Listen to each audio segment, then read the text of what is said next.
Biochar is an incredible addition to any home garden or small-scale farming operation, but making it at home can feel intimidating. So in this video, I'm going to walk through a very simple process of making biochar, start to finish, for someone who is just starting out. You won't need any fancy equipment, you won't need a lab coat, you'll just need a space where you can start a fire and material to burn. And so welcome back to the channel. If you're new here, I'm Taylor. I help gardeners explore sustainable and regenerative growing techniques that lead to better and better results season after season, year after year. And biochar has been one of the best investments that I have made in my gardens over the years. Biochar is charcoal that contains nutrients and microorganisms all loaded up. And as I alluded to before, to make charcoal, we're going to be starting by building a fire. And I'll be totally honest with you all here and say that fire starting, survival type arena is not my area of expertise. So I'm gonna just pretend for the first part of this video that you're like me and have limited experience on this topic, because it's not the furthest thing from gardening, but it's not really in the same realm. And the reason that I say that is because there are a few basics that you need to understand. And apologies to those of you who this is completely obvious to already, but I want to make sure that I cover them. First off, when you're getting any fire started, it really helps to have dry, aged wood.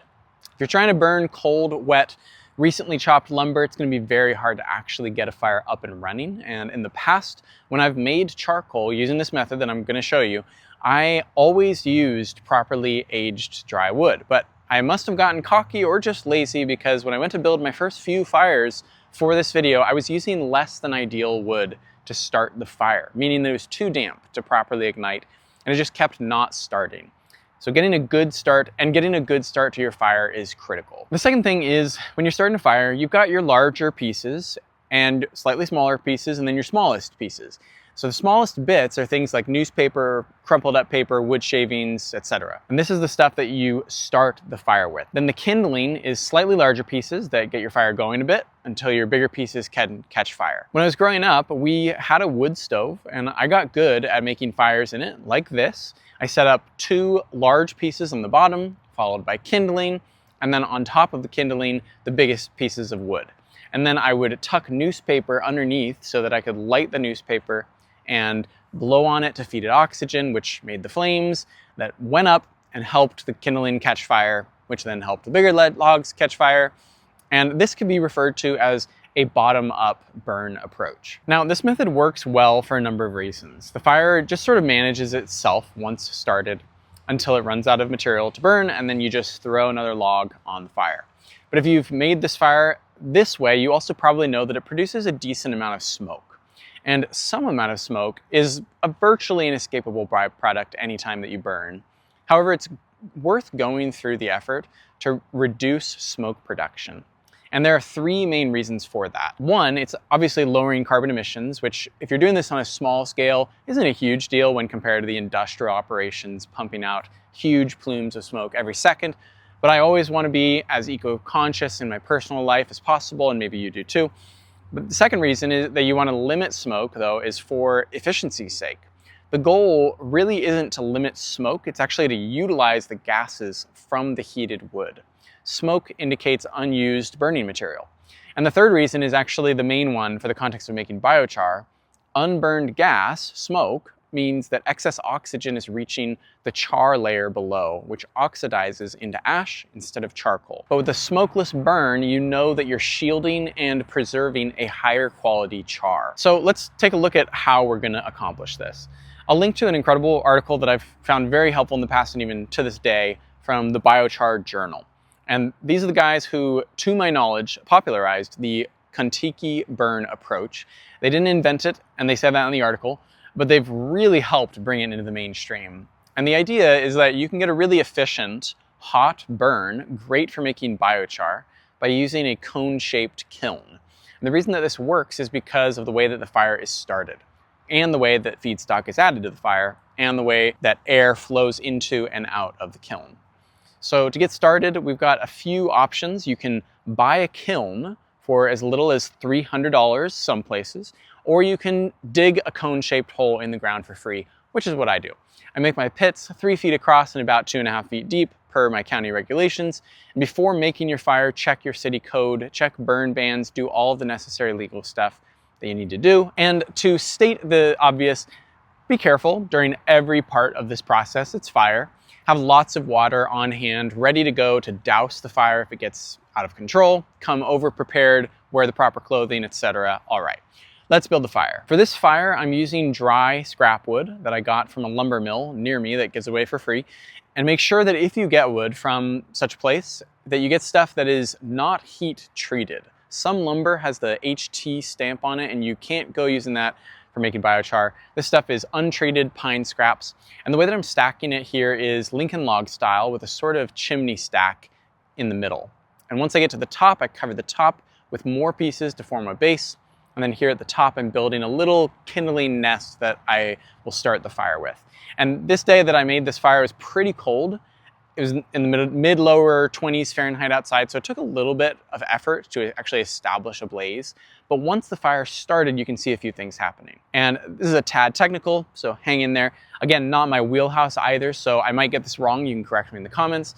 But essentially what's happening with this chimney is that we've got hot air at the top that's creating a vacuum that sucks fresh air down the sides of the kiln, across the base of the pit, up the chimney to the flames. Now, with a metal kiln, the walls of the kiln are going to heat up super fast. With my earthborn kiln, it happens a lot slower, especially because it's wet. You can see this in part of the burn that the steam is actually fuming off the sides of the walls because they're warming up. As they warm, the air that's traveling down them will warm up, preheating the oxygen, which then helps the fire burn hotter. That all starts happening once the first few layers of the chimney start burning. Now, as the chimney fire continues to burn, you'll see bits and pieces collapse and fall down the chimney and start to ignite the lower layers. And you can even knock these down manually to make sure that they kind of fall down in there. And then once the whole chimney is ablaze, you want to collapse it and spread out the burning bits evenly across the base of the kiln. That's how to get this thing started. But before we go to the next step, I want to mention why we do this. One, this is a huge smoke reducer. We've got the flame at the top, which means that any wood gases that travel upward get incinerated and add to the fire rather than escaping as smoke. Another key here is that without starting the fire at the top of the chimney stack, it's going to be very hard to get started since there's not quite enough available oxygen at the lower layers of the kiln. So bringing it up to the top means that there's plenty of airflow, which is what fire really needs to get started. Again, going over the obvious stuff here because that's what I need, and maybe that'll make it make a bit more sense to you when you go and try it.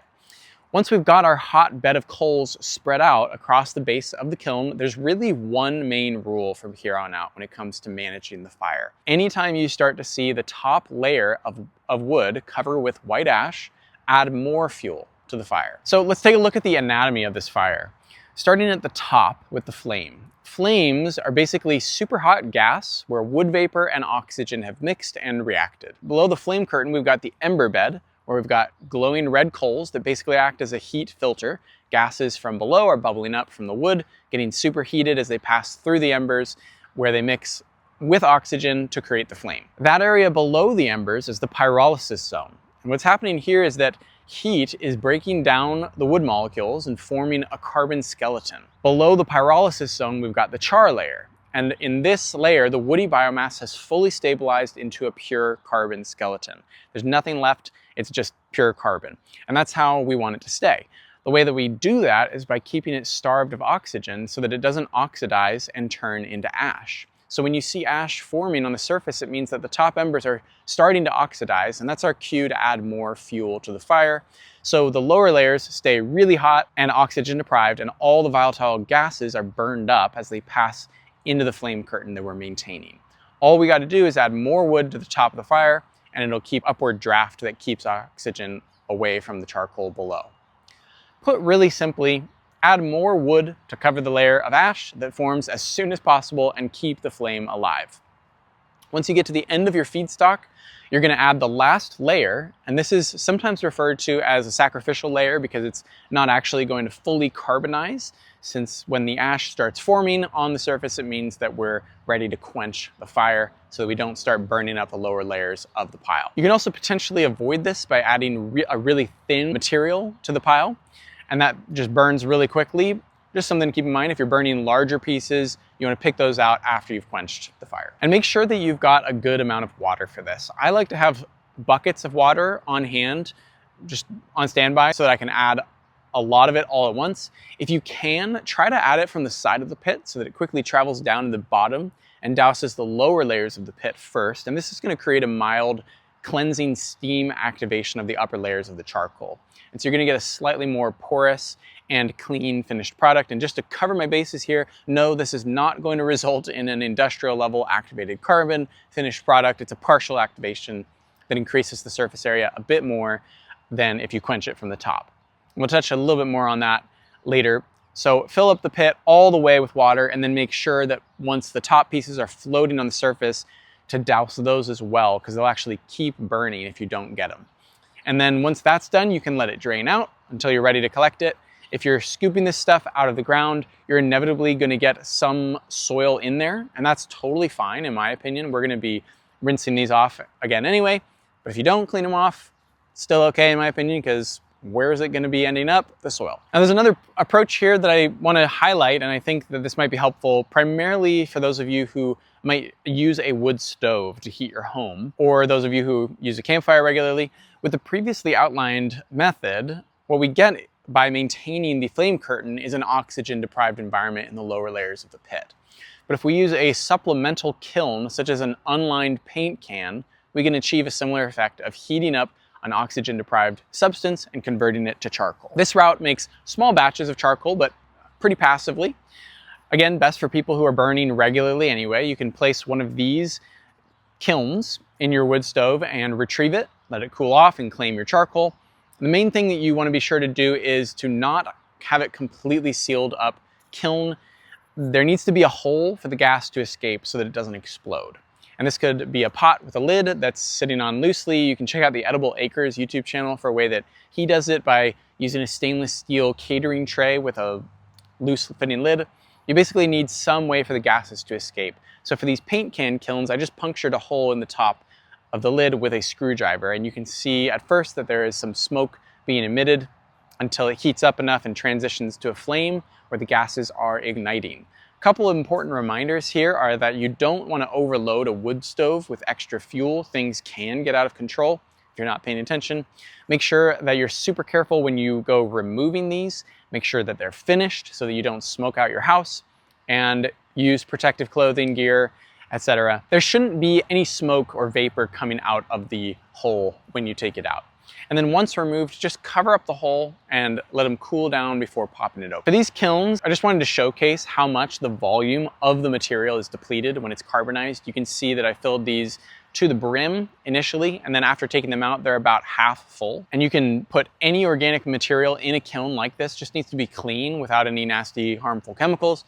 Make sure that you don't use galvanized steel or anything that's got a lining on it or in it, or else you're going to be contaminating the situation. These paint cans that I have don't have the plastic lining that some do, so make sure to watch out for that. Now, there are three things that you can very easily test for using your senses to see if the process of making your charcoal went right. The smell check, the hearing check, and the sight check. For the smell check, you want to make sure that your charcoal smells clean. It shouldn't really have a smoky scent to it. It just has a clean smell, sort of hard to describe, but if it's smoky smelling or smells like tar, the pyrolysis process is incomplete and not all of the volatile gas is burned off. So you can just take this material and dry it out and add it to your next batch that you make. The sound check is a little bit more subjective, but the charcoal should have a sort of clinky sound when tossed or crushed. It should be pretty brittle, but still hold its shape. You don't want it dusting in your hands because that means that you went too far, but you also don't want it impossible to break apart.